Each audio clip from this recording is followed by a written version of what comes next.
Hey guys, welcome back to my channel. Hey, I want to come to you and talk to you about some stuff that's been going on as far as my progress when it comes down to having like the winter blues. I wanted to start to exercise and get my body moving before I just really get stuck in having SADS, which is seasonal affective disorder. But I really hadn't been able to come out of the funk. It's a lot of stuff that's going on right now in my personal life, and it's just really been hard to get motivated. So what I decided I was going to start doing, I've been watching YouTube videos of like exercises that I want to do, and I'm so nervous, but I plan to start November 1st doing like a 30-day motivational get up and get at 'em type thing. But to be honest with you, I'm not really motivated to do that. And the only thing that motivates me is if I have encouragement. And right now I just feel like I have to constantly pep myself up. And every time I have to pep myself up, I can always talk myself out of it. I am my biggest battle. My mental is my biggest battle, and I don't know if everyone deal with that. But my mentality, my ability to say, you know what, that's too much processing, just leave it alone. Don't eat as much. It always do this. I always process this time of the year the same way, and this year I just really wanted to process it differently, and I just feel those same feelings coming on as they normally do, and it's scary, and I'm scared. So I just have to do it. I'm getting tired of the same old thing every year with like just gaining weight and not feeling beautiful, and then the holidays come around and you want to hide under the rock and then say, okay, at the beginning of the year, new me, I'm gonna get on a diet and exercise plan, and I'm gonna lose the pounds that I gained over the holidays. I don't even want to gain over the holidays. I really don't be eating like that. It's the snacks, it's the sweets, it's the pies, it's the cakes, it's the Halloween candy, to be honest with you. It's the having that stuff so readily available right now, and the temptation is there, and I yield to it every time. So I don't know what I can do. Only thing that I'm thinking right now is that I have to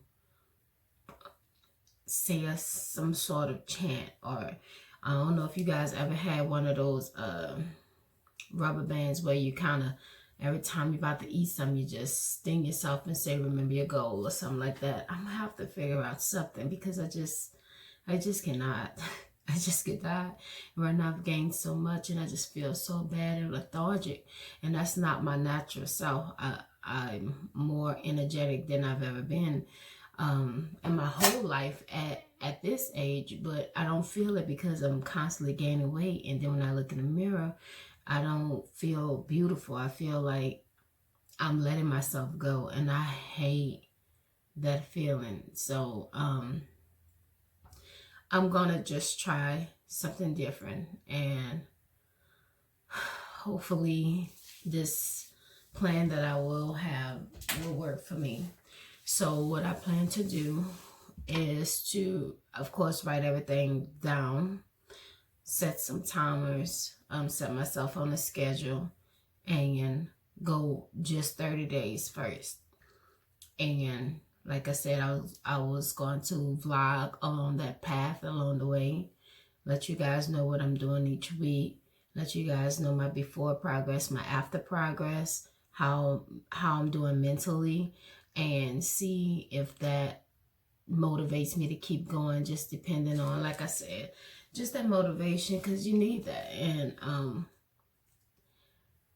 I know as an adult, you have to really have that intrinsic motivation, but I grew up with so much external motivations, it's been hard to develop an internal motivator.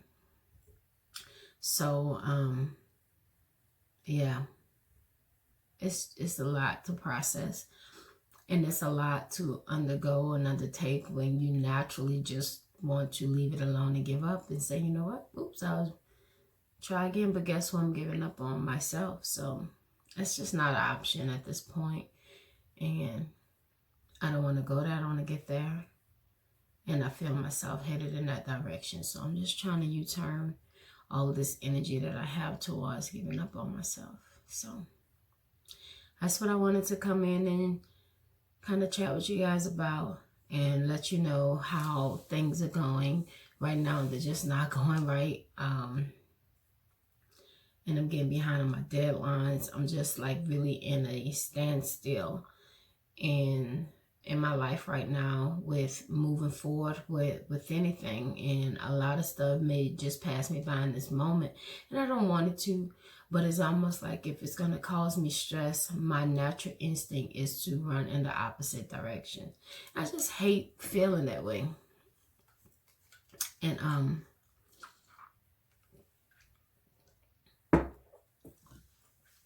I actually,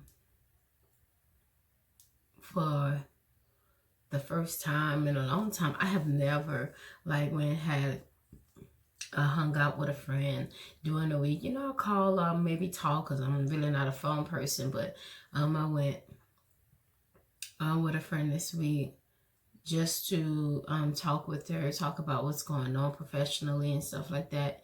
And it was cool. I really enjoyed that. It wasn't this week, it was Thursday or last week. And I never go in it. I'm like, oh, it's a school day. Like I'm still in school, and I really do not venture out until the weekend, Fridays or Saturdays. I really don't do too much on a Sunday either, as far as going to hang out with people and stuff like that. So it was cool that I was able to get out of the house on Thursday. Friday, I administered a test in my class, so it was a very light day. I'm actually pre-planning my lessons for the next 3 weeks. And after I finish with those, I'm trying to plan out the rest of my lessons for the end of like right before our Christmas break. So I'm really been busy as far as not allowing a lot of my downtime not to be just being unproductive in my downtime that I'm taking, but I am feeling more excited that I'm on top of planning and making sure that I have everything, because I hate going in the classroom and not knowing what I'm going to do for the day and just scrambling and figuring things out. So just having things already done and ready to go, it's been awesome. And another thing, because I teach science and social studies in my district, I really do not have books. So a lot of stuff, even when I'm trying to be innovative and motivated, I have 3 sections of the same class. So typically, if it's some sort of note catcher or worksheets and stuff like that for the unit, or if I'm planning out a week, I have to make 68 to 70 copies of that.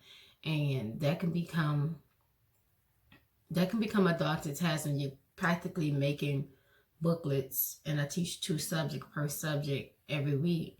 And I'm not saying that that's a bad thing, but I'm practically making a book in my curriculum.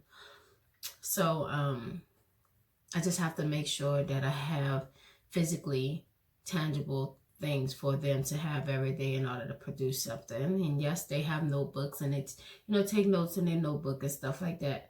But I also like them to have things where they can take home, they can practice and stuff like that. It's a lot. So I'm just trying to, like I said, stay motivated. I knew that this year wasn't going to be the easiest year, but I was up for the challenge, and I am being challenged.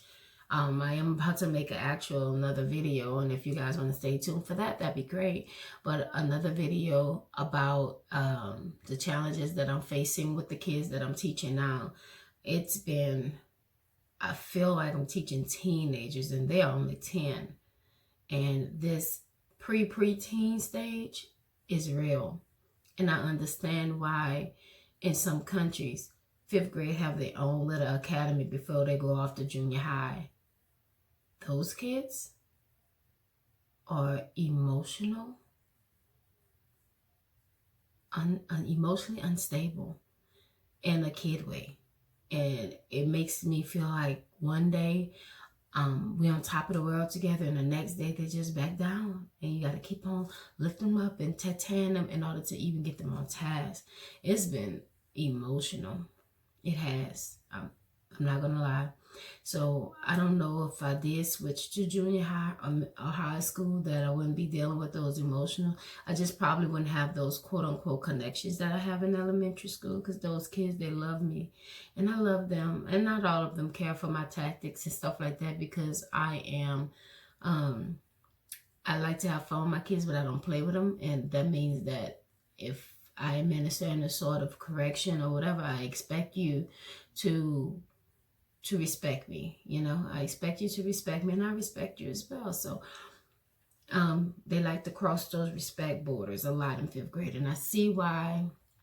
And I don't know if that's only in my school, but we had a lot of issues in 5th grade, and I just understand why. It's more emotional, and it's been a challenge. So I'll talk to you guys later. Stay tuned for that video if you're into that sort of content. I'll talk to you soon. Bye.